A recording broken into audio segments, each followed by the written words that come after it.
He had everything a man could buy: power, legacy, a name that ruled boardrooms across America. But in a crowded charity gala in New York, one small thing shattered his perfect world. A little girl.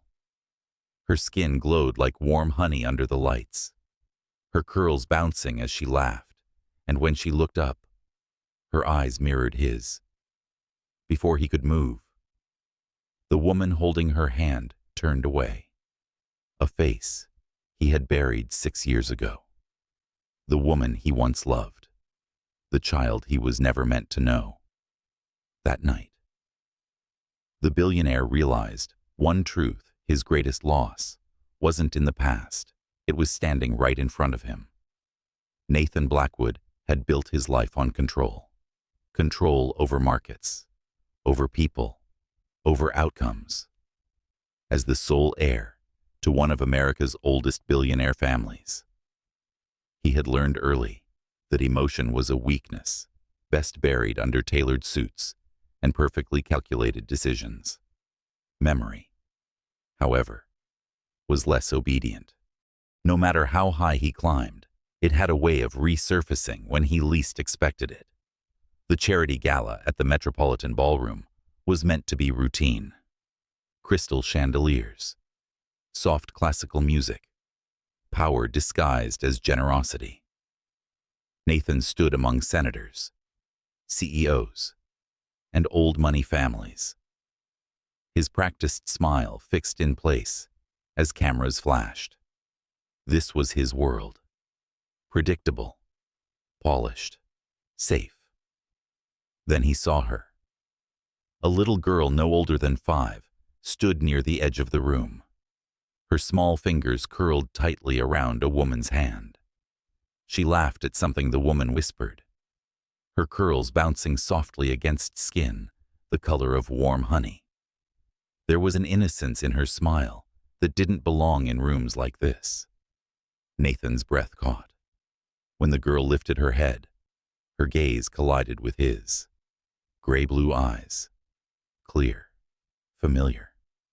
The resemblance struck him like a physical blow. Not vague. Not coincidental. Precise. As if someone had taken his reflection from decades ago and softened it with light. For a brief, disorienting moment, the noise of the room faded, replaced by the sound of his own heartbeat pounding in his ears. He took a step forward without thinking. That was when the woman turned. She was beautiful in a quiet, understated way, dark skin glowing beneath the lights, posture straight but guarded, eyes sharp with awareness. The kind of woman who had learned to read rooms, not for admiration, but for danger. The moment her gaze met his, something flickered across her face. Shock, pain, and then resolve. She tightened her grip on the child's hand and turned away. "Wait," Nathan said, the word slipping out before he could stop himself. But she was already moving, weaving through the crowd with practiced efficiency, shielding the girl with her body. Nathan followed, his pulse quickening, every instinct screaming that if he let her walk away now, something irreparable would be lost. Then she disappeared through the exit doors.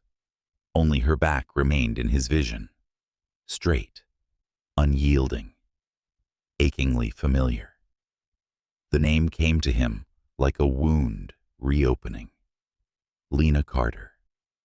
The woman he had loved when he was younger, softer, reckless enough to believe love could survive the weight of a legacy. The woman he had pushed away 6 years ago under the pressure of family, ambition, and a lie he had been too proud or too afraid to question. Nathan stood frozen long after she was gone. That night, in a penthouse overlooking the city he ruled. Sleep never came. He replayed the moment again and again, the child's eyes, the woman's expression, the way fate had placed them directly in his path after years of silence. For the first time in his life, Nathan Blackwood was afraid of a single question he could not control. What if that little girl was his daughter? Nathan did not return to the ballroom after Lena disappeared. He stood by the glass doors long enough for people to begin noticing, long enough for his assistant to quietly suggest the next appearance, the next handshake, the next obligation. Nathan nodded, said nothing, and left. By the time his car pulled into the private garage beneath his penthouse, the city lights felt distant, unreal, like a world he had stepped out of without realizing it. Control had always come back to him eventually. That night, it didn't. Sleep refused to come. Every time he closed his eyes, he saw the child again, not as a blur, not as a possibility, but as something terrifyingly specific. The tilt of her head, the way her eyes narrowed when she studied him. Not curiosity, recognition, as if some instinct inside her had already decided he mattered. Nathan sat up in bed just before dawn, heart pounding. He didn't allow himself hope. Hope was reckless. Hope led men like him into traps. Instead, he reached for certainty. By sunrise, his private investigator was on it. Nathan didn't ask for anything dramatic. No confrontations, no scenes, just facts. Birth records, school registrations, medical files. The quiet paper trail of a life lived carefully, deliberately out of reach. He told himself it was about responsibility. He did not tell himself it was about fear. The results came 3 days later. Nathan was alone in his office when the encrypted file arrived. Floor-to-ceiling windows framed the city. The same city he had mastered through mergers and acquisitions, through patience and ruthlessness. His phone buzzed once on the desk. He stared at it longer than necessary. Then he opened the file. Name, Amara Carter. Age 5. Mother, Lena Carter. Father, the blank space where his name should have been felt heavier than any accusation. Nathan scrolled. Breath shallow. Pulse erratic. Dates aligned too perfectly to deny.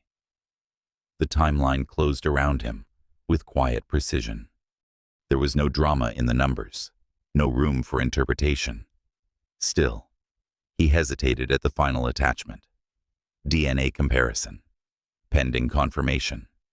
He could have stopped there. He didn't. The confirmation came the next morning.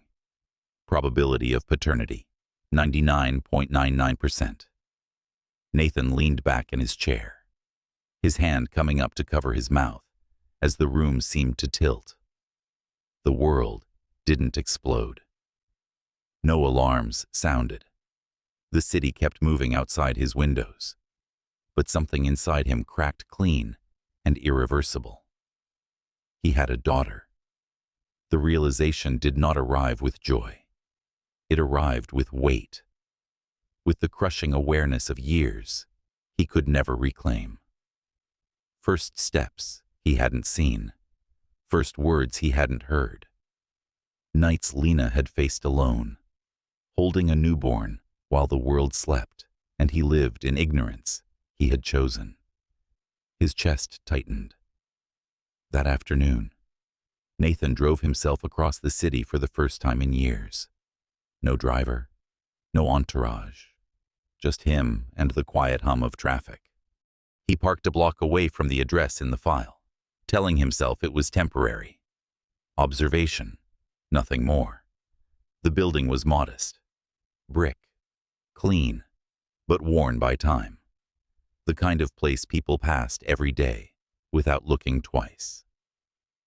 Nathan watched from across the street as Lena emerged an hour later. She looked different in daylight, softer somehow, though no less guarded.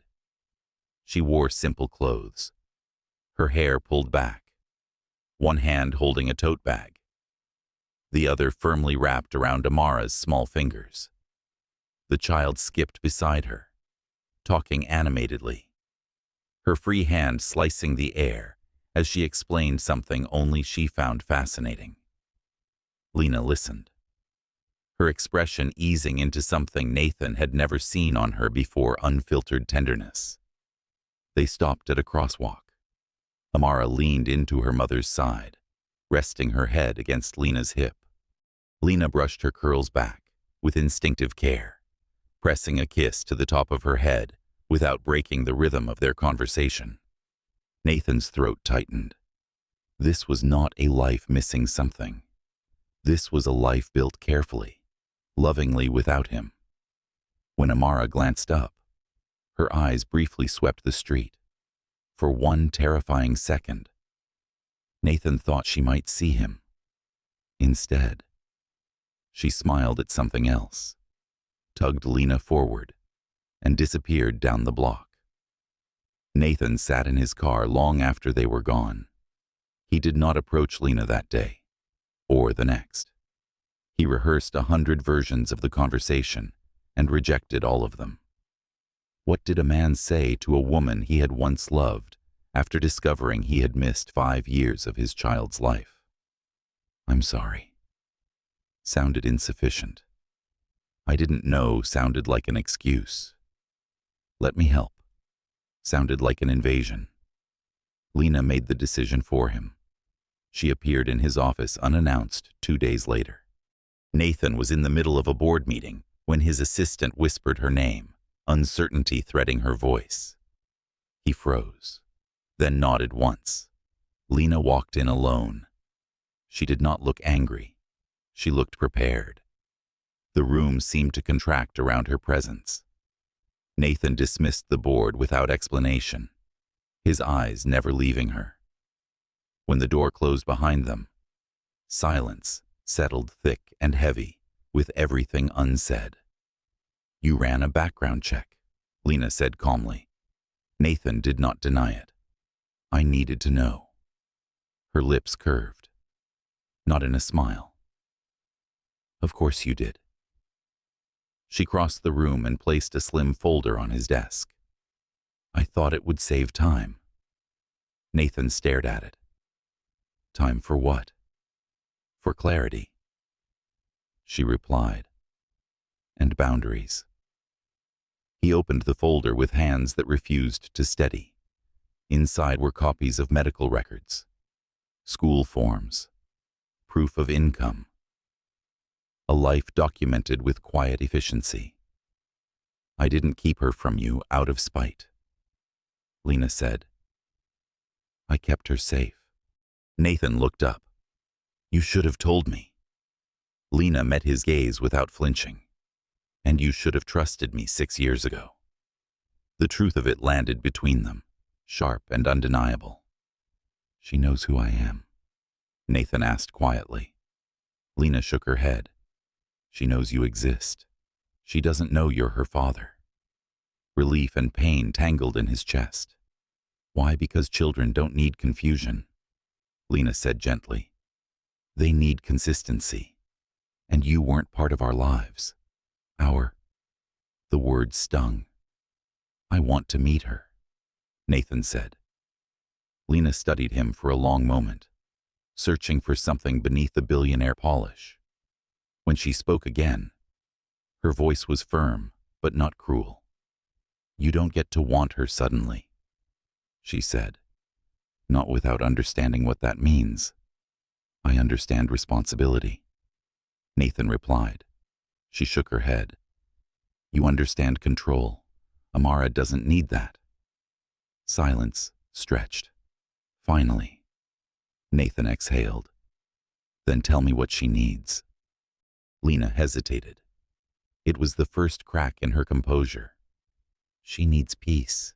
She needs to feel safe. And she needs to never feel like she's a mistake." Nathan swallowed. "I would never. I know." Lena interrupted softly. "But intention doesn't erase impact." She gathered her bag and turned toward the door. "I'm not asking you to disappear. I'm asking you to move slowly. For her sake." Nathan nodded once. "I can do that." Lena paused at the threshold. "If you hurt her," she said without turning around, "I won't give you a second chance." The door closed behind her. That evening, Nathan stood in his penthouse kitchen, staring at a small, unfamiliar object resting on the counter. He had found it in the folder Lena left behind a crayon drawing Amara had tucked between documents without meaning to. 3 figures held hands beneath a crooked sun. One was taller than the others. One had curls. Nathan traced the drawing with his fingertip. For the first time, the question that had haunted him since the gala shifted. Not what if she's my daughter, but how do I become the father she deserves? Nathan agreed to Lena's terms without negotiation, which surprised both of them. He didn't push for overnight visits or legal language. He didn't ask to be introduced as anything other than what he was, a man Amara might meet once, twice, and decide she didn't like. The arrangement was simple and fragile: short meetings, public places, Lena always present, no promises. Nathan accepted because, for the first time in his life, wanting more felt less important than not ruining what little he'd been given. Their first meeting was scheduled for a Sunday morning at a small botanical garden near the river. Nathan arrived early, standing beside a koi pond, hands clasped behind his back, trying to breathe like a normal man, waiting for something normal. He had dressed down: no suit, no watch worth a house, only a soft sweater and jeans that still somehow looked expensive. He had debated bringing a gift and decided against it. Lena had been clear. Amara didn't need to be impressed. She needed to feel safe. When Lena appeared at the entrance, sunlight caught in her hair. Amara walked beside her, a small backpack bouncing against her shoulders. Her steps light with the easy confidence of a child who knew where she belonged. Nathan's chest tightened.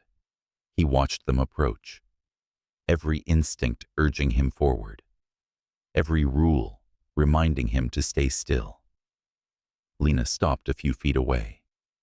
"Amara," she said gently, "this is Mr. Nathan, the man I told you about." Amara looked up at him. Really looked. Her eyes narrowed slightly, assessing, as if she were older than her 5 years, as if she understood that first impressions mattered. Nathan crouched instinctively, lowering himself to her height, offering a tentative smile that felt foreign on his face.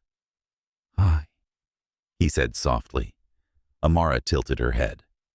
"You're very tall." Nathan huffed a quiet laugh before he could stop himself. "I get that a lot." She studied him a second longer, then nodded, apparently satisfied. "Mom says you're important." Lena stiffened. Nathan felt it immediately. "I think everyone's important," he said carefully, "especially people who like turtles." Amara's eyes widened. "You know I like turtles." "I might have heard a rumor," Nathan replied. She glanced at Lena, who gave the smallest nod. Permission, not encouragement. Amara considered this, then took one small step closer to the pond. "Those ones are sleepy," she said, pointing. "They like the sun." Nathan followed her gaze. "I think I like the sun too. Mom says too much sun is bad for you. Your mom is very smart." Amara smiled at that, the tension easing just a fraction. She didn't take his hand. She didn't invite him closer. But she didn't move away either. And Nathan learned quickly that this was progress. They walked through the garden slowly. Amara talked about everything and nothing: the colors of flowers, a squirrel she was convinced recognized her, a story she was making up as she went along. Nathan listened, not interrupting, storing every word like something precious. Lena walked beside them, watchful but quiet. her presence grounding and constant. At one point, Amara tripped over a stone. Nathan moved before he thought, steadying her with a light touch to her shoulder. She didn't flinch. She didn't pull away. She looked up at him with surprise, then said, "Thank you, Mr. Nathan." The words hit him harder than any accusation ever could. Not Dad. Not even something close. Just Mr. Nathan. A stranger's title. Polite and distant. He swallowed and smiled. "You're welcome." They sat on a bench to share snacks Lena had brought. Amara offered Nathan half of her apple without ceremony, then leaned against her mother's side, content. Nathan sat on the edge of the bench, careful not to intrude, watching the way Lena brushed crumbs from Amara's fingers, the way Amara leaned into her touch, as if drawn by gravity. This was what he had missed. Not milestones or photographs. Moments like this, ordinary, sacred. When it was time to leave, Amara waved at the turtles and skipped ahead. Lena lingered for a moment, her voice low. "You did well," she said. "I didn't do anything," Nathan replied. "That's why." He watched them walk away, something warm and aching blooming in his chest. He told himself not to follow. He told himself this was enough for one day. The second meeting was easier. Amara brought a book and asked him to read it. Nathan stumbled over character voices, earning a giggle that felt like a small victory. The third meeting was quieter. Amara sat close enough that her sleeve brushed his arm, close enough that Nathan could feel her warmth without daring to acknowledge it. Weeks passed like this, slow, deliberate. Nathan learned Amara's routines, her preferences, the way she frowned when concentrating, the way she hummed when she thought no one was listening. He learned when to speak, and more importantly, when to stay silent. Lena watched everything. She did not interfere, but she did not look away either. One afternoon, rain caught them by surprise.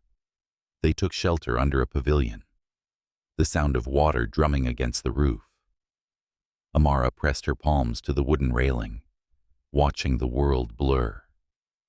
Nathan shrugged out of his sweater and held it out to her without thinking. She hesitated, looked to Lena. "It's okay," Lena said. Amara slipped her arms through the sleeves, drowning in fabric far too big for her. She beamed. "It smells like clean." Nathan laughed softly. "I'll take that as a compliment." She wrapped the sweater tighter around herself and leaned against the railing, content. After a moment, she looked up at him. "Mr. Nathan." "Yes." "Will you go away like the other ones?" The question was simple. The impact was not. Nathan knelt beside her, keeping his voice steady, even as his chest tightened. "I don't plan to," he said honestly, "but I won't stay if you don't want me to." She considered this carefully. Mom says people sometimes leave even when they don't want to. Lena looked away, her jaw tightening. Nathan reached out, stopping just short of touching Amara's hand. "I'm here right now," he said, "and I'll tell you if that ever changes." Amara studied his face, searching for something she couldn't name. Then she nodded once, decisively, and leaned her head against the railing again. The moment passed, but it left something behind, fragile and real. That night, Nathan found Lena waiting by his car. The rain had slowed to a mist, the city lights reflecting off wet pavement. She crossed her arms, not defensively, but as if bracing herself. "She likes you," Lena said. Nathan didn't let himself smile. "I like her too." Lena's gaze softened despite herself. "She asked me why you look sad sometimes." Nathan's breath caught. "What did you tell her?" "That sometimes adults carry heavy things," Lena said, "and sometimes they learn how to set them down." Nathan nodded. "I'm trying. I can see that," Lena replied quietly. They stood there for a moment, the past and present tangled between them. For the first time since the gala, the silence didn't feel hostile. It felt cautious, hopeful. As Nathan drove home, Amara's sweater folded neatly on the passenger seat, he realized something with startling clarity. She didn't need him to be perfect. She didn't need explanations or grand gestures. She needed him to show up, again and again. The change did not announce itself loudly. It arrived in subtle ways. Nathan didn't notice at first how Lena no longer positioned herself between him and Amara, how her shoulders relaxed when he reached for a glass of water for their daughter without asking, how silence between them stopped feeling like a battlefield and started feeling like a truce. Love, Nathan realized, did not return as fire. It returned as trust, fragile and conditional, earned inch by inch. Then the past refused to stay buried. It began with a phone call Nathan took late one evening, his voice low as he stood by the window of his penthouse. The city spread beneath him in glittering arrogance. His private investigator spoke carefully, as if choosing words could soften the weight of truth. The name mentioned was one Nathan had tried not to remember his aunt by marriage, a woman who had once smiled warmly at Lena while quietly orchestrating her disappearance from the Blackwood family's future. "There were communications you should see," the investigator said, "from 6 years ago. They were buried. Deliberately." Nathan closed his eyes. He already knew. The files arrived the next morning. Emails, phone transcripts, legal drafts that had never been filed but had served their purpose anyway. Threats disguised as concern, warnings wrapped in politeness, pressure applied not directly to him, but to Lena, her scholarship, her visa status at the time, the fragile stability of a life she was still building. The lie that had destroyed them had never been hers. Nathan read everything without stopping. When he finished, the sun was high, the city awake, and his hands were shaking. Anger came last, simmering beneath layers of regret and shame. He had believed the worst of the woman he loved because it had been easier than questioning his own family, easier than choosing her. By the time he went to Lena's apartment that afternoon, his certainty was gone, stripped bare by truth. She opened the door slowly, surprise flickering across her face before she composed herself. "Is something wrong?" she asked. "Yes," Nathan said quietly. "Everything was." She let him in without a word. Amara was at the table coloring, her feet swinging beneath the chair. She looked up and smiled when she saw him, a simple, unguarded gesture that tightened his chest. "Hi, Mr. Nathan." "Hi, Sunshine," he replied before he could stop himself. The nickname slipped out, unplanned and earnest. Amara beamed and returned to her drawing, apparently satisfied. Lena watched the exchange with something like wonder before turning to him. What happened? Nathan didn't sit. He didn't pace. He stood in the center of the small living room, like a man prepared to take a blow. "I know," he said, "about everything." Her face drained of color. "Know what?" "The pressure, the threats, the lie," he said, his voice steady, even as his heart raced. "You never betrayed me. You were forced out." Silence fell, heavy and absolute. Lena looked at him for a long moment, then laughed softly a sound devoid of humor. So they finally let you see it. I should have seen it then, Nathan said. I should have fought for you. You didn't, she replied. Not cruelly, but honestly. And I paid the price. The words landed clean and sharp. Nathan nodded. I know, and I won't ask you to forgive me. That surprised her. She studied his face, searching for manipulation and finding none. Then why are you here? Because you deserve the truth, he said, and because I needed you to hear it from me. Lena crossed her arms, the old defensive posture returning out of habit rather than fear. The truth doesn't change what happened. No, Nathan agreed, but it changes who was wrong. Amara's chair scraped softly against the floor as she hopped down, clutching her drawing. She patted over and held it up proudly. Mommy, look, I made the sun big so it can see everyone. Lena smiled immediately, crouching to Amara's level. It's beautiful. Amara turned to Nathan. Do you like it? I love it, he said without hesitation. She grinned, satisfied, and returned to the table. The moment passed, small and perfect, and it broke something open inside him. Later, after Amara had gone to her room, Lena poured 2 cups of tea with hands that trembled only slightly. They sat across from each other, the space between them filled with years they could never get back. I didn't stay silent because I didn't care, Lena said finally. I stayed silent because I knew you wouldn't choose me. Not then. Nathan flinched. I would have. You didn't, she said gently. And that matters more than what you think you might have done. He leaned forward, resting his elbows on his knees. I loved you, he said, the confession raw and unadorned. I never stopped. Lena's breath caught, just for a second. Then she looked away.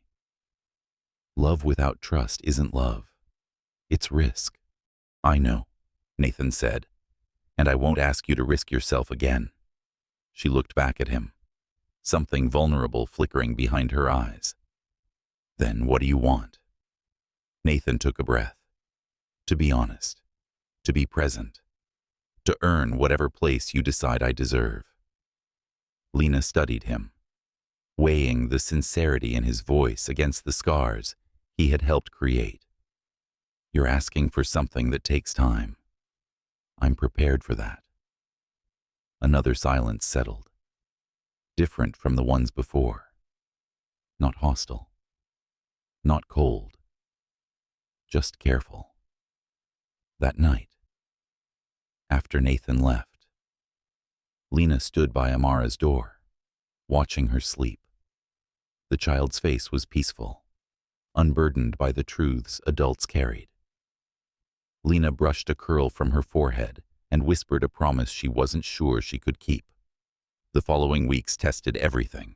Nathan's family noticed his absences, his refusal to attend certain functions, his quiet withdrawal from old alliances.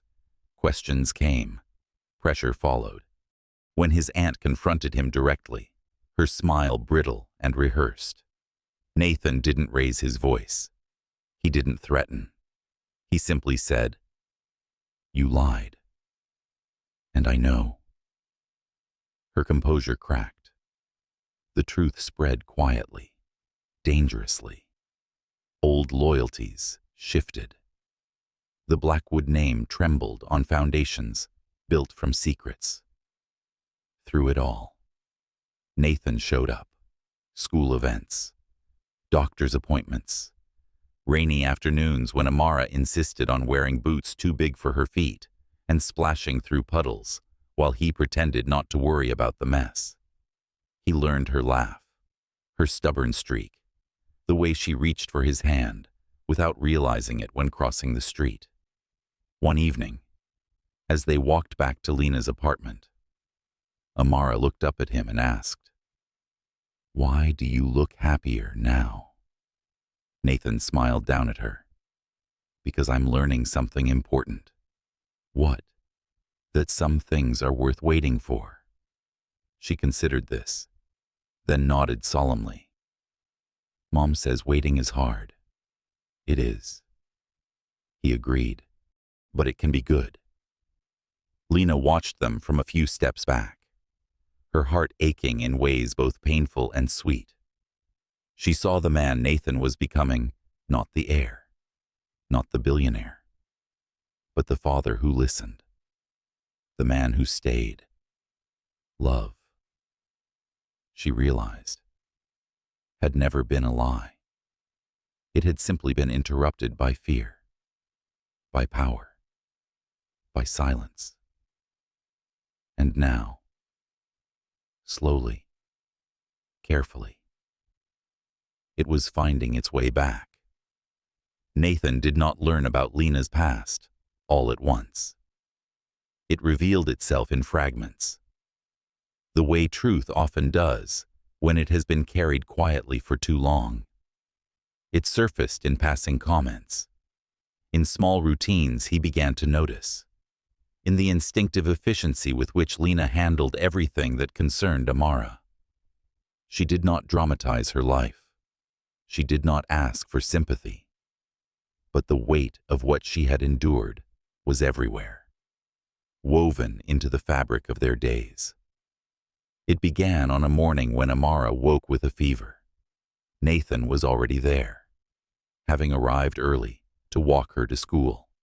Lena checked the thermometer with calm precision, her movements practiced, her voice gentle but firm as she reassured Amara that everything would be fine.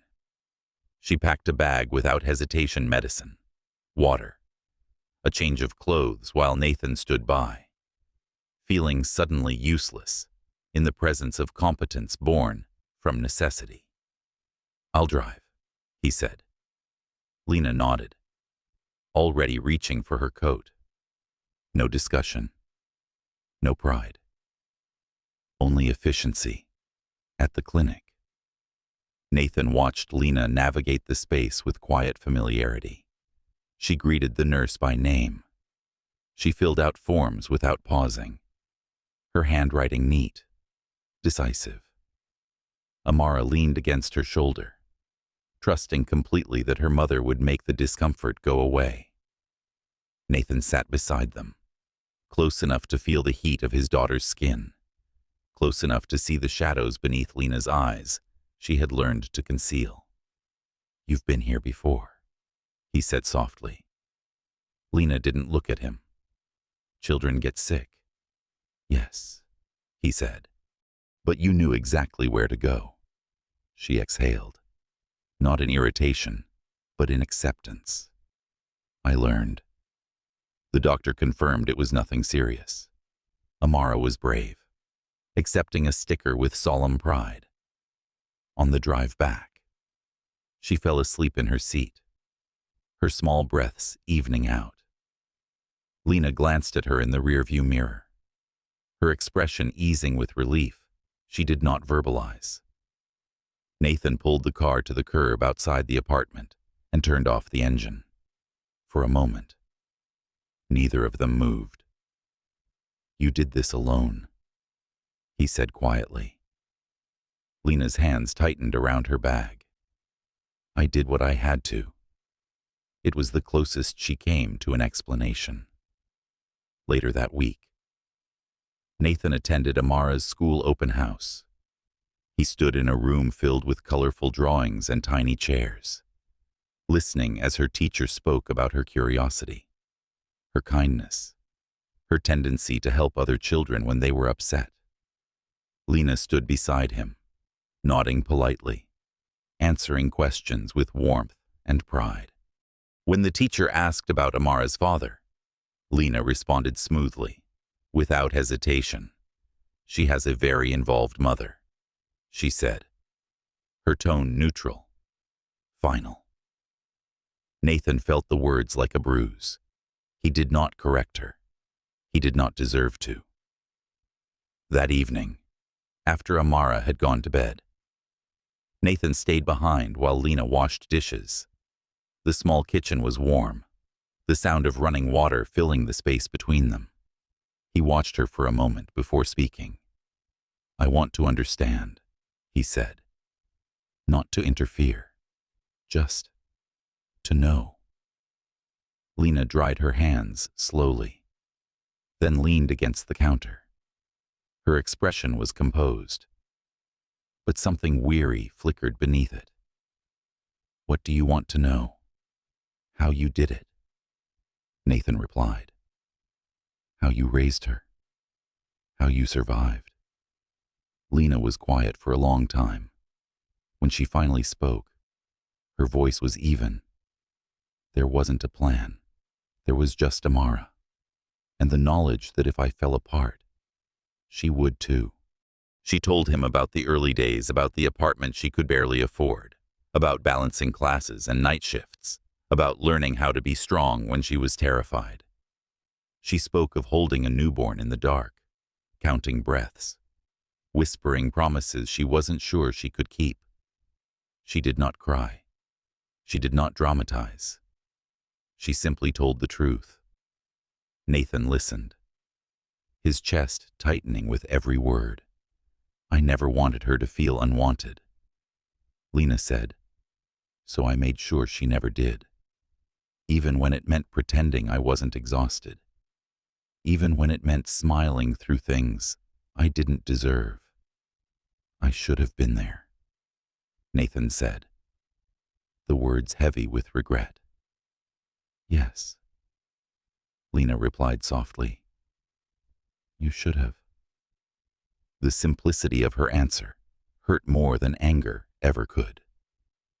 Days passed, and Nathan began to notice the cost of Lena's strength, the way she double-checked expenses, the way she hesitated before buying herself anything, the way she flinched slightly whenever paperwork or official letters arrived. Survival had taught her caution, and caution had become habit. One afternoon, Amara brought home a drawing assignment, family portraits. She sat at the table, crayons spread out, humming softly as she worked. Nathan watched from the doorway as Lena joined her, pointing out colors, offering encouragement. "Who's that?" Nathan asked gently, nodding toward the paper. Amara looked up. "That's Mommy, and that's me, and that's you." Nathan's breath caught. "Me," she nodded matter-of-factly. "You're tall, so you have to be on the side." Lena froze. The moment stretched, fragile and unsteady. Nathan did not move. He waited. Lena swallowed, then placed a hand on Amara's back. "Sweetheart," she said carefully. "Are you sure?" Amara frowned. "Why wouldn't I be?" Lena looked at Nathan, her eyes searching his face for reassurance, for restraint. He nodded, almost imperceptibly. "Okay," Lena said quietly, "if that's how you feel." Amara smiled and returned to her drawing, satisfied. That night, Nathan lay awake in his penthouse, staring at the ceiling. The image of that crooked family portrait burned into his mind. He thought of Lena at 24, carrying a child and the weight of a future she had not chosen. He thought of the nights she must have cried alone, the moments she must have doubted herself, the strength she had summoned again and again without witness. He understood then that Lena had not simply raised a child. She had raised his entire world in his absence. The realization humbled him in a way nothing else ever had.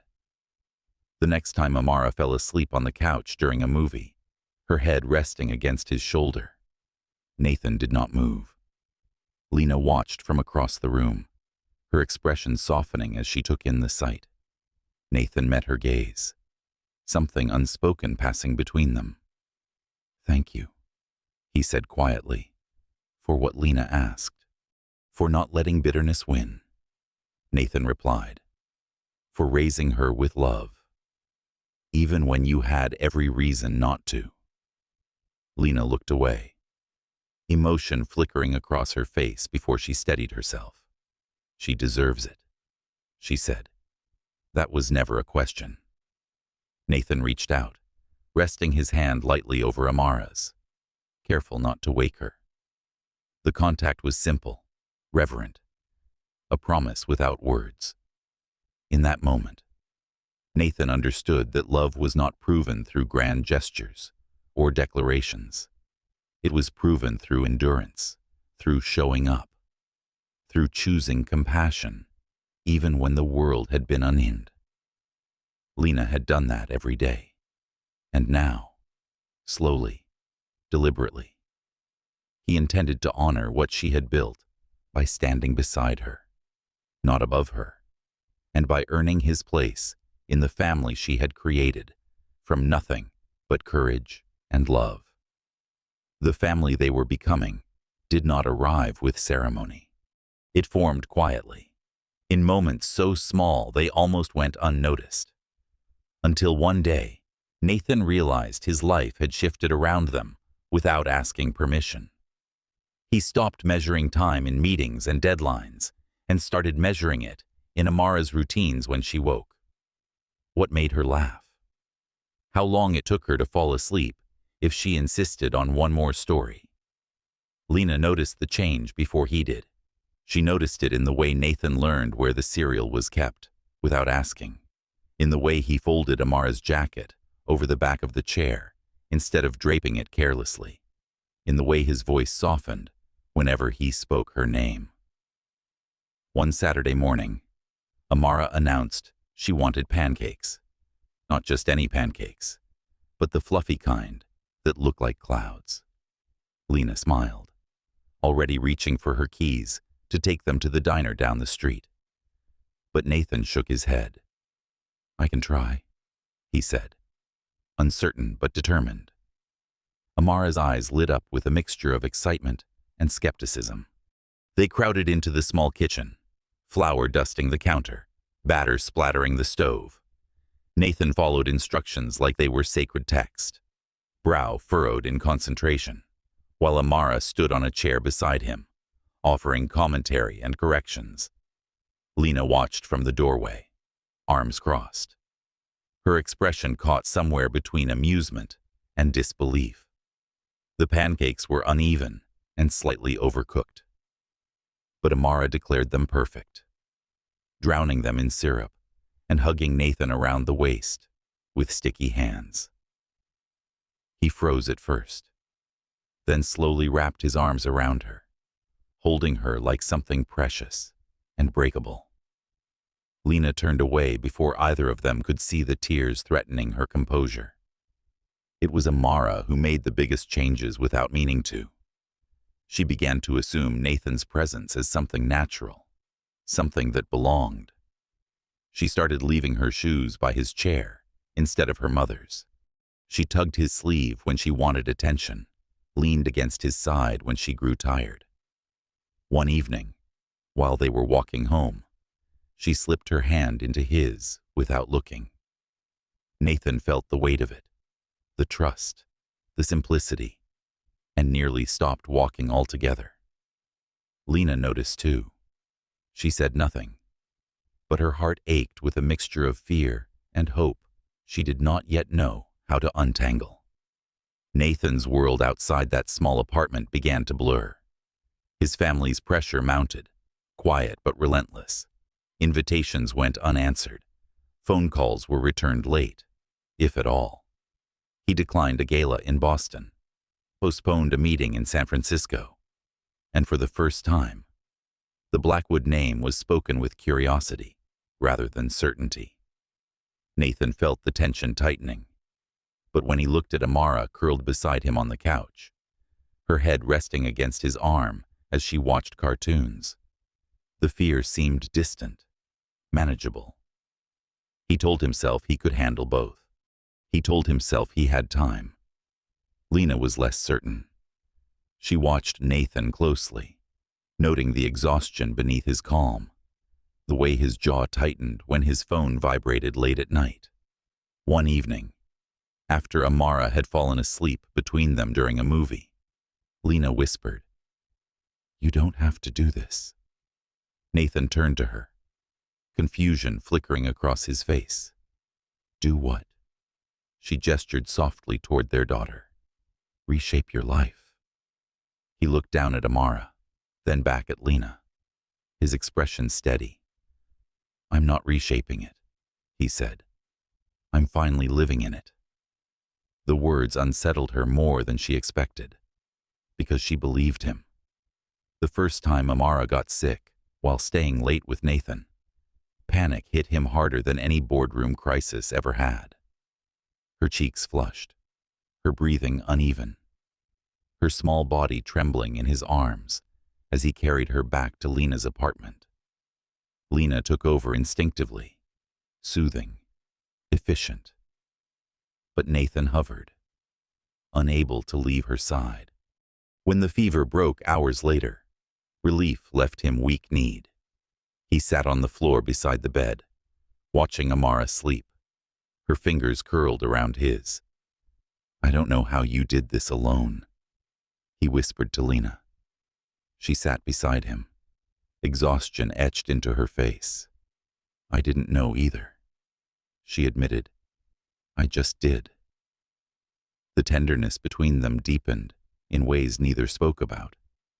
It was there in shared glances over Amara's head, in the way Nathan reached for Lena's coat without thinking, in the quiet comfort of standing together at the sink, washing dishes side by side.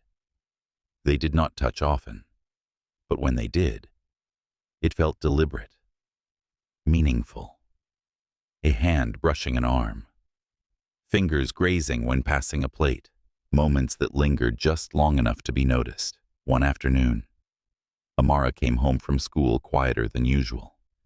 She dropped her backpack by the door and climbed onto the couch, curling into herself. Nathan sat beside her, waiting. "Did something happen?" he asked gently. She hesitated, then nodded. "A girl said my family is weird," she murmured. Lena's breath caught, but Nathan remained calm. "What did you say?" he asked. Amara shrugged. "I said my family is mine." Nathan smiled, pride swelling in his chest. "That sounds like the right answer," he said. She looked up at him, eyes searching. "Are you really part of it?" The question hung between them, innocent and devastating. Nathan did not look at Lena. He answered honestly, "If you want me to be." Amara studied his face, then nodded decisively. "Okay." The word felt like a gift. That night, Lena lay awake long after Nathan had left, staring at the ceiling. She thought about the way Amara had said his name without hesitation, the way Nathan had answered without fear. She had built walls to protect herself and her child. But now those walls felt thin, trembling under the weight of something she could no longer deny. Love had returned quietly, not demanding forgiveness, only asking for space to exist. The moment that changed everything came unexpectedly. It was a rainy afternoon, the kind that blurred the city into soft gray streaks. Nathan picked Amara up early from school, her small hand warm in his as they hurried under a shared umbrella. She slipped on the wet pavement, laughing as he caught her, lifting her effortlessly into his arms. Without thinking, she wrapped her arms around his neck and pressed her cheek against his. "Don't drop me," she whispered. Nathan's voice was thick when he replied, "Never."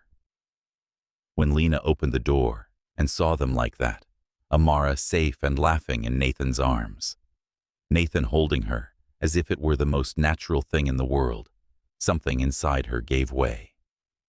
Later, after Amara had gone to bed, Lena stood by the window, watching rain streak down the glass.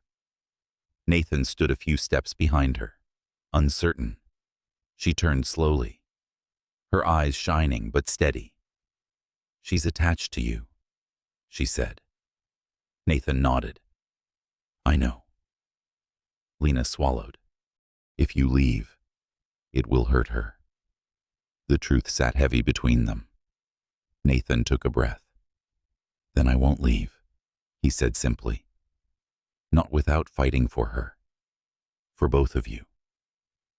Lena searched his face, looking for arrogance, for promises too easy to make, and found only resolve.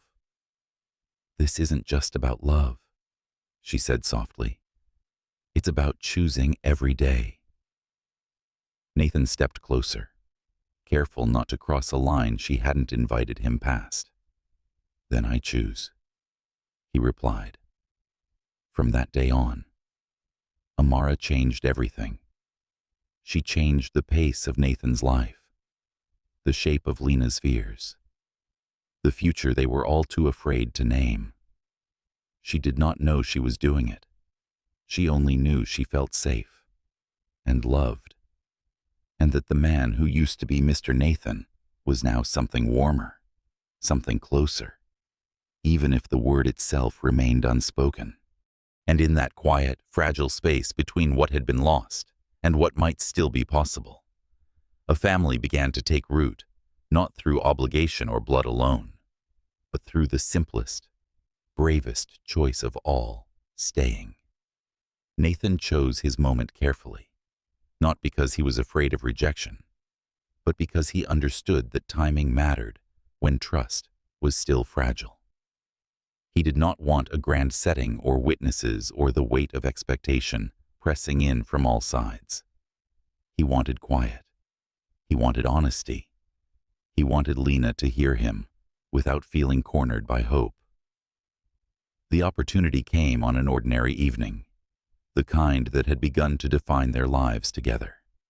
Amara had fallen asleep on the couch between them after insisting on one more story. Her fingers still curled loosely in the fabric of Nathan's shirt, as if anchoring herself to something solid. Lena gently lifted her, carrying her to bed with practiced ease, and when she returned, the apartment felt hushed in a way that was intimate rather than lonely. Nathan stood near the window, watching the city glow beneath the darkening sky. "She's getting heavier," he said softly, a smile touching his lips. Lena nodded. "She likes to pretend she's still small." Nathan turned to face her, the weight of unspoken words settling between them. "Lena," he began, then stopped. He exhaled slowly, grounding himself. "I don't want to do this wrong." She studied him, her expression calm but alert. "Do what asks for more," he said simply. Lena did not move. She waited, her heart beating a little faster, the instinct to protect herself flaring even as something hopeful stirred beneath it. Nathan crossed the room slowly, stopping a respectful distance away. He did not reach for her. He did not try to close the space. "I know what I took from you," he said quietly. "I know an apology doesn't give it back. I'm not here to rewrite the past or pretend it didn't hurt." Lena's throat tightened, but she kept her voice steady. "Then why now?" "Because I don't want to keep pretending this is only about Amara," Nathan replied. "She brought us back into the same space. But what's growing between us is something else, and I need to be honest about that." Silence stretched, not uncomfortable, but heavy with meaning. Lena crossed her arms, not defensively, but to keep herself grounded. "Honesty doesn't erase fear," she said. "I know," Nathan said, "and I don't want to erase it. I want to respect it." He reached into his pocket, not theatrically, but with deliberate care. When he knelt in front of her, Lena's breath caught despite herself, The gesture was unexpected, disarming. He did not open a velvet box. He did not present a ring. He simply looked up at her, his eyes steady, vulnerable in a way she had never seen before. "I'm not asking you to forget," he said. "I'm asking you to let me choose you. Every day. Not as an obligation, not as a correction, but as a commitment." Her heart ached, torn between the memory of who he had been and the man kneeling before her now. "Nathan," she whispered, her voice trembling despite her resolve. "I can't go back to who I was. I don't want you to," he said quickly. "I don't want the woman I loved then. I want the woman you became. Strong, careful, honest. I want to build something new. If you'll let me." She looked away, blinking rapidly. "Love isn't enough," she said softly. "It wasn't enough last time." "You're right," Nathan said. "Love without action is just intention. I'm offering you action." He opened his hand, revealing a simple key. "I bought a place," he said. "Not a penthouse, not a statement, a home. Close to Amara's school, with a garden she can destroy if she wants to." A faint smile flickered across his face. "I didn't put your name on it. I didn't assume. I just wanted you to know that I'm making room for you, whether you choose to step into it or not." Lena's chest tightened. The gesture was thoughtful, restrained. Everything she had needed from him years ago and never received. And that was precisely why it frightened her. "You're asking me to trust that you won't leave," she said. "That your family, your world, won't pull you away when things get hard." "I'm asking you to watch what I do," Nathan replied. "Not what I promise." She closed her eyes, inhaling deeply. Images flooded her mind of nights spent alone, of decisions made without support, of strength forged out of necessity. She had survived by not needing anyone. Letting Nathan back into her heart felt like dismantling the very armor that had kept her standing. When she opened her eyes, he was still there, waiting, not pleading, not pressuring. "I can't say yes," she said at last. Nathan nodded, his expression steady despite the disappointment flickering behind his eyes. "I understand. I'm not rejecting you," Lena continued, her voice soft but firm. "I'm protecting myself. And Amara. Love doesn't mean forgiveness. It means safety. And I'm not ready to believe I'm safe yet." Nathan rose slowly to his feet. "Then don't," he said. "Not yet." She looked up at him, surprised. "You're not angry," he replied. "I'm grateful you're honest with me." The quiet acceptance in his voice undid something inside her. She pressed her lips together, fighting the urge to cry. "This doesn't mean we change anything," she said. "We keep going the way we are." "Then that's what we'll do," Nathan agreed. From the doorway of her room, Amara watched them without being noticed, her small face serious in the dim light. She padded over quietly and slipped her hand into Lena's, then into Nathan's, linking them together without ceremony. "You both look sad," she said matter-of-factly.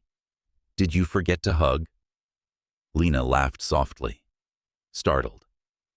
Nathan knelt again, this time to Amara's height. "Sometimes adults forget easy things," he said. Amara nodded wisely. "You shouldn't." She wrapped her arms around both of them, small but insistent, forcing them closer. Lena hesitated only a second before embracing her daughter. Nathan's arm coming around them both in a protective arc. The hug was awkward, imperfect, and achingly tender. Later that night, after Nathan left, Lena lay awake staring at the ceiling, Amara's steady breathing anchoring her to the present. She replayed his words, his restraint, the way he had knelt not to claim her, but to offer himself. Love was no longer a dangerous fantasy. It was a question, a choice waiting to be made. Across the city, Nathan stood in the empty house he had bought, the silence echoing off bare walls. He imagined laughter filling the rooms, imagined mornings that began with chaos and warmth instead of solitude. He knew the road ahead would not be easy. Love never was. But as he turned off the lights and locked the door behind him, one truth settled firmly in his chest. Forgiveness might take time, but choosing to stay did not. And tomorrow, he would choose again. The storm did not arrive with thunder. It came disguised as concern, wrapped in legal language and polite smiles, slipping quietly into their lives the way danger often does when it believes itself justified. Nathan sensed it first in the shift of tone during family calls, in the sudden interest certain relatives took in his schedule, his priorities, his well-being. The Blackwood family had always believed blood determined ownership. Now that Amara existed, she was no longer a secret to be managed, but an asset to be claimed. It began with a letter. Lena found it among the mail one afternoon, tucked neatly between a utility bill and a school flyer. The envelope bore the insignia of a law firm she recognized instantly, one that had represented the Blackwoods for generations. Her hands went cold before she even opened it. She read the contents twice, then a third time, her breath shallow, the words blurring together. Concern for the child. Questions regarding guardianship. An invitation to discuss what would be best for Amara's future. By the time Nathan arrived that evening, Lena was standing in the kitchen, the letter folded tightly in her hand. He knew something was wrong the moment he saw her face. "They reached out to you," he said quietly. Not a question. She nodded, her voice steady despite the tremor beneath it.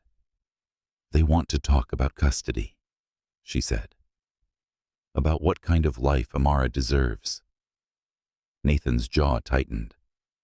"They have no right. They think they do." Lena replied, "And they have resources I don't." The fear she had worked so hard to keep buried surged forward, sharp and undeniable. She had survived too much to be intimidated easily. But this was different. This was not about her strength. This was about her child. Nathan moved closer, lowering his voice as Amara played in the next room. "I won't let them take her," he said firmly. "Not from you. Not from me." Lena met his gaze, searching for certainty. "This is your family," she said. "If they push, it won't be gentle." "I know," Nathan replied. "That's why I need to be honest with you." He told her everything, about the conversations happening behind closed doors, about the pressure building around him to formalize Amara's status, to bring her under the Blackwood name in ways that felt less like protection and more like possession. He told her about the suggestion carefully phrased, deliberately cruel, that Amara would be better raised within the family's sphere, where opportunities were guaranteed and risks minimized. "They see her as a legacy," Nathan said, "not a little girl." Lena's hands curled into fists. "She is not theirs." "No," Nathan agreed. "She's ours." The following days moved quickly. Meetings were scheduled, lawyers were retained. Lena found herself navigating a world she had once been forced to flee. Her resolve tested at every turn. Nathan stayed by her side, not as a shield, but as a partner. He deferred to her instincts, followed her lead when it came to Amara, never once suggesting that money could solve what fear had created. Amara, perceptive as ever, sensed the tension.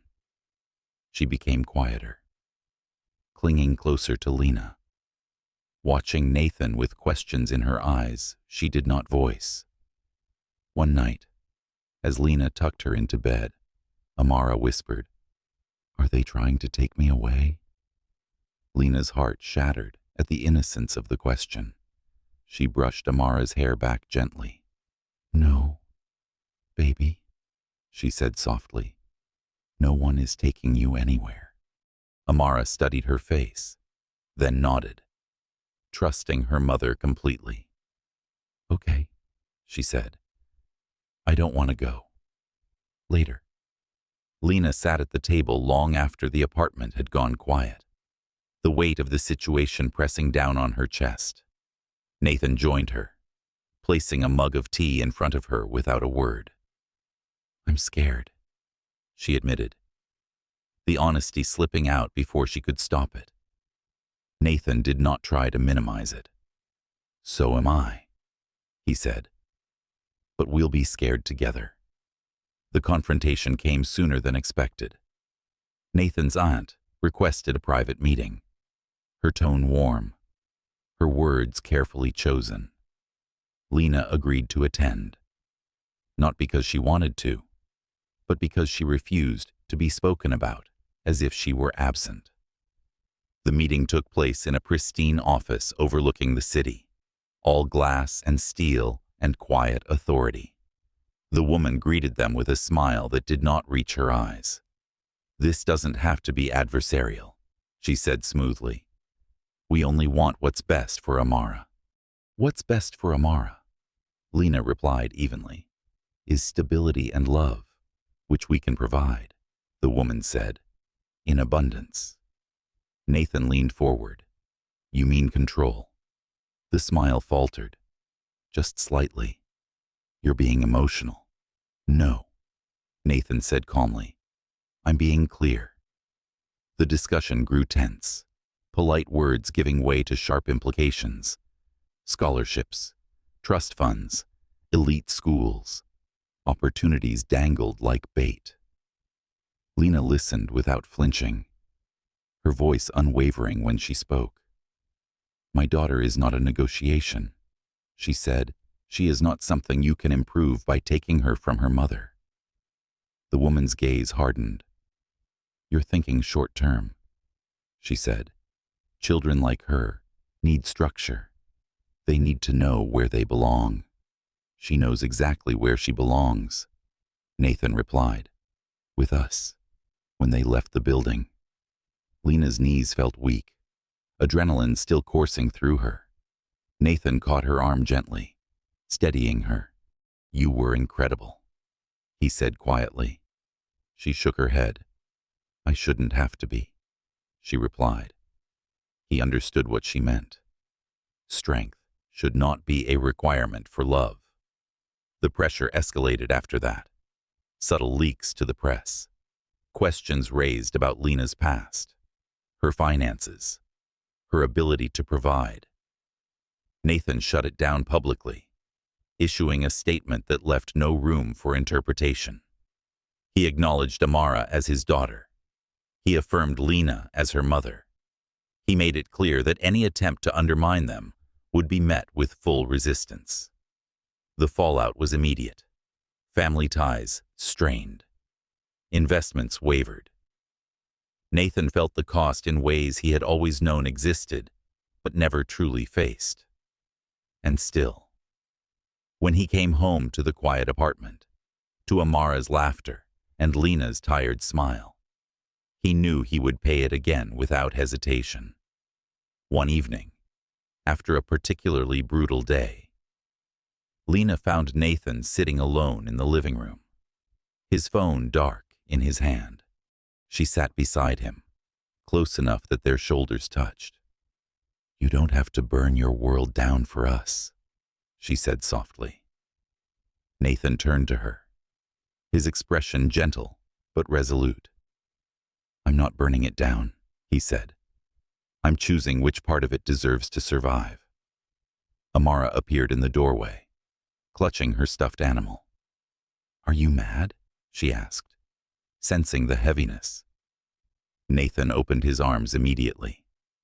She climbed into his lap, curling against his chest. No, he said, kissing the top of her head. I'm just tired. Amara considered this, then patted his cheek. You can rest here, she said. We'll keep you safe. Lena watched them, tears blurring her vision. In that moment, she understood that whatever battle lay ahead, they were no longer facing it as individuals. They were a family imperfect, tested, fiercely bound by choice rather than blood alone. The enemy within the Blackwood family had revealed itself, sharp and unyielding. But so had something else, a loyalty stronger than legacy, a love willing to stand in the open and say no. And for the first time, Lena believed they might actually win. The cost of standing his ground arrived faster than Nathan expected, but not faster than he had prepared for.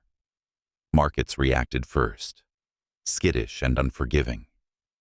A delayed acquisition became a withdrawn offer. A board member resigned with carefully worded regret. Invitations stopped coming. Conversations ended abruptly. The Blackwood name, once a guarantee of permanence, began to sound negotiable. Nathan felt the tremors through every channel of his life. Yet when he returned each evening to Lena's apartment, to Amara's eager footsteps racing toward the door, the losses shrank into something manageable. He told himself this was what alignment felt like when the noise of the world fell away and the right choice became quiet but immovable. The final confrontation came on a gray morning that smelled like rain. Nathan was summoned to the family estate under the guise of reconciliation. He went alone. Lena watched him leave, her heart heavy but resolute. You don't owe them anything, she said. Nathan kissed Amara's forehead, then Lena's knuckles, grounding himself in the warmth he had chosen. I owe you everything, he replied. This ends today. The meeting room was filled with familiar faces, some weary, some sharp with expectation. The air carried the weight of tradition and entitlement. His aunt sat at the head of the table, her posture immaculate. We can still fix this, she said, as if discussing a misfiled document rather than a child's life. Formalize custody. Bring the girl into the family properly. You can maintain your position. The markets will recover. Nathan listened without interrupting, then folded his hands calmly. There will be no custody negotiation, he said. Amara stays with her mother. With me, together. A murmur rippled through the room. His aunt's smile thinned. You're letting emotion dictate legacy. No, Nathan replied. I'm correcting a legacy built on control. She leaned forward. If you proceed with this defiance, you will lose your seat. Your shares will be contested.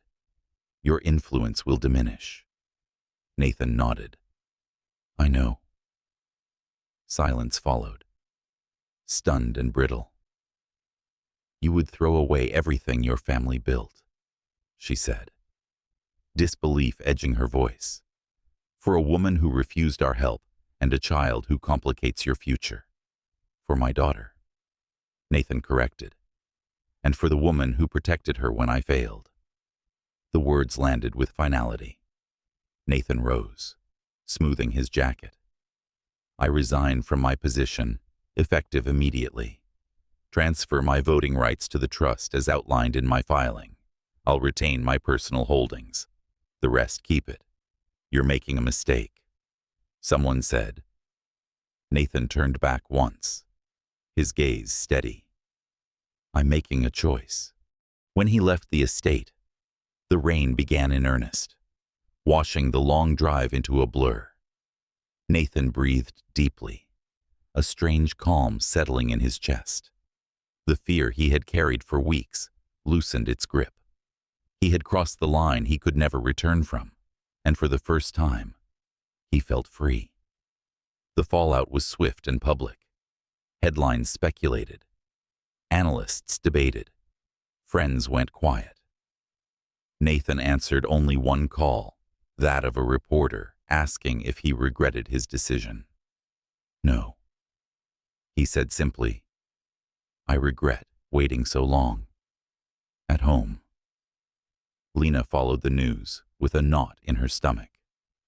When Nathan arrived, soaked and pale, but resolute, she met him at the door. He didn't speak at first. He just held her, resting his forehead against hers, letting the truth of what he had done settle into their shared space. It's done, he said quietly. Lena searched his face. What did it cost you? He smiled faintly. Everything that mattered to them. Nothing that matters to me. Amara padded into the room, clutching her stuffed animal, her brow furrowed with concern. Are you okay? She asked. Nathan crouched, opening his arms. She climbed into his embrace without hesitation, pressing her cheek to his shoulder. I'm okay, he told her. I chose us. She nodded solemnly, satisfied, then yawned. Good, she said. We need you. The days that followed were strange and tender. Nathan's schedule cleared in ways he had never experienced. Mornings stretched open. He walked Amara to school, learning the names of parents and teachers, becoming a presence rather than a visitor. He fixed a leaky faucet in Lena's kitchen, burned dinner once and laughed about it, folded laundry badly and tried again. The simplicity felt radical. Lena watched him integrate into their life with awe and caution, her heart swelling even as her fear whispered that happiness was fragile. One evening, after Amara fell asleep mid-story, Nathan and Lena sat on the couch in the dim light. The city hummed outside, indifferent to their quiet. You didn't have to give up your world, Lena said softly. Nathan took her hand, his thumb tracing the familiar curve of her knuckles. I didn't, he said. I found it. She swallowed, emotion thick in her throat. What happens now? Nathan considered the question, then smiled gently. We build, he said, slowly, together. The court hearing arrived not with drama, but with dignity. Nathan stood beside Lena, not ahead of her, not shielding her from view. He spoke plainly, acknowledging his failures without embellishment, affirming Lena's unwavering care, insisting on a future defined by presence rather than power. The ruling was clear. Amara's stability would not be disrupted. Custody remained with Lena, with Nathan recognized and included on terms that prioritized the child's well-being above all else. Outside the courthouse, the rain had stopped. Amara skipped ahead, holding both their hands, her laughter lifting the heaviness from the air. Can we get ice cream? She asked. Nathan laughed, relief breaking through. Absolutely. Lena smiled, the tension easing from her shoulders. In that small request, the world righted itself that night. As they walked home beneath a sky washed clean, Nathan felt the full weight of his decision settle into something warm and enduring. He had chosen against expectation, against fear, against the safety of inherited power. He had chosen a child's hand in his, a woman's trust, earned the hard way, a future uncertain but honest. Later, after Amara slept, Nathan stood at the window, Lena beside him.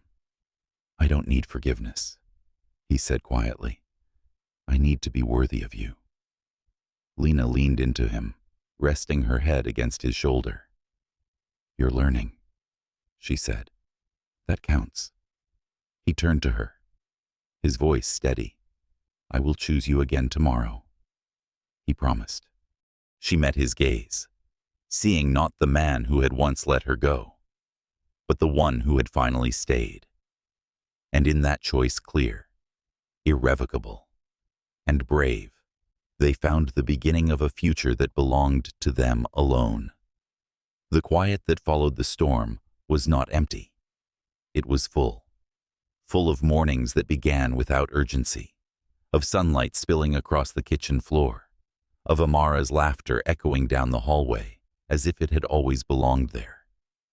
Nathan woke to that sound now, not to alarms or urgent messages, but to a child's voice calling his name because she had dreamed of flying and needed him to hear every detail before it faded. He listened as if it were the most important meeting of his life, because it was. They did not rush into happiness. Lena insisted on that, and Nathan understood. Happiness, she had learned, lasted longer when it was built slowly. They moved into the house with the small garden. Amara chose the room with the window that faced the trees, declaring it perfect because birds would know where to find her. Nathan assembled furniture with the patience of a man relearning humility, accepting Amara's supervision and Lena's quiet amusement as part of the process. The house filled with ordinary chaos, mismatched mugs, shoes abandoned by the door, notes on the fridge written in careful, looping letters. The first night they slept there together, the silence felt different, not lonely, not precarious, safe. Nathan lay awake listening to Lena's steady breathing and the soft rhythm of Amara's sleep through the open door. And he knew, with a certainty that did not frighten him, that this was where he belonged. Trust returned in pieces. Lena watched Nathan show up for the small things, the parent-teacher meeting where he took notes as if studying for an exam, the grocery runs where he remembered Amara's favorite apples without being reminded, the evenings when he cooked while Lena rested, humming softly to himself as if the act were a privilege rather than a chore. He never asked for praise. He never asked to be forgiven. He simply stayed. Amara was the first to say the word. It happened on a Sunday afternoon, sunlight warming the living room as they built a lopsided tower of blocks on the rug. Nathan steadied the base, while Amara carefully placed the top piece, tongue caught between her teeth in concentration. The tower wobbled and fell, scattering blocks everywhere. Amara burst into giggles, throwing herself into Nathan's arms. "Daddy," she said without thinking. The word light and unforced. The room stilled. Nathan's heart stopped, then surged. He did not correct her. He did not claim the title. He simply held her, his voice steady when he answered. "Yes, sunshine." Amara smiled, content, and wriggled free to rebuild. Lena watched from the doorway, tears blurring her vision as something long held back finally loosened its grip. Nathan met her gaze, a question flickering there. She nodded, barely perceptible, but enough. That night, after Amara slept, Lena stood at the sink, the sound of water filling the room. Nathan joined her, drying dishes they had already cleaned once. "I heard," he said softly. Lena didn't pretend not to understand. "So did I," she replied, "and I didn't feel afraid." She turned to him then, her eyes clear. "That's new." They stood close, not touching, the space between them charged with possibility. I don't want to rush you, Nathan said. I know what trust costs. Lena smiled, small and real. You're not rushing, she said. You're arriving. She reached for his hand, lacing her fingers through his. The simple intimacy felt monumental. They chose a quiet morning for the courthouse. No press, no announcements, just a promise formalized with signatures and gentle smiles. Nathan's name was added where it belonged, not as ownership, but as responsibility. Amara colored happily at a corner table, humming to herself, occasionally glancing up to make sure both of them were still there. They were. Later. They celebrated with ice cream, sticky fingers and laughter staining the day with sweetness. Amara insisted on a photo, holding the phone too close, capturing only fragments: Nathan's smile, Lena's eyes, her own triumphant grin. It was perfect. Nathan did not rebuild his empire. He reshaped his life. He invested in smaller things that mattered to him, now community projects. Schools, quiet ventures that aligned with the man he had become. The world adjusted. It always did. He learned that influence did not vanish when power was relinquished. It simply changed shape. One evening, as the seasons turned and the garden bore the marks of Amara's enthusiastic care, Nathan knelt again. This time there was no speech prepared, no audience imagined. Lena was pruning flowers, her hands smudged with dirt, sunlight catching in her hair. He held out a simple ring, unassuming and honest. I won't ask you to forget, he said, voice steady. I won't ask you to be anything other than who you are. I'm asking you to keep choosing me, the way I choose you. Lena laughed through her tears, a sound of relief as much as joy. You already know my answer, she said, pulling him to his feet. Yes. They kissed, gentle and certain, while Amara cheered from the porch, convinced this meant cake. They married quietly in the garden the following spring. Friends gathered, not for spectacle but for witness. Amara scattered petals with solemn dedication, then ran ahead to announce that everything looked very beautiful and correct. Nathan watched Lena walk toward him and felt the final weight of the past lift, not erased, not forgotten, but integrated into something stronger. Years later, they would tell the story without bitterness. They would speak of mistakes and courage, of love interrupted and restored, of a family not inherited, but earned. Amara would grow into herself, surrounded by consistency and choice, knowing she was wanted beyond measure. On an ordinary evening, with dinner simmering and the window open to a breeze that carried the scent of earth and flowers, Nathan stood in the doorway, watching Lena and Amara dance to a song playing softly from the speaker. He felt it then, fully and without reservation. This was the life he had fought for. Not perfect, not easy. True. Lena caught his eye and smiled, beckoning him closer. He joined them, hands linked, laughter shared. The past no longer dictated the future. The future, bright and honest, belonged to the family he had earned and the love that chose to stay.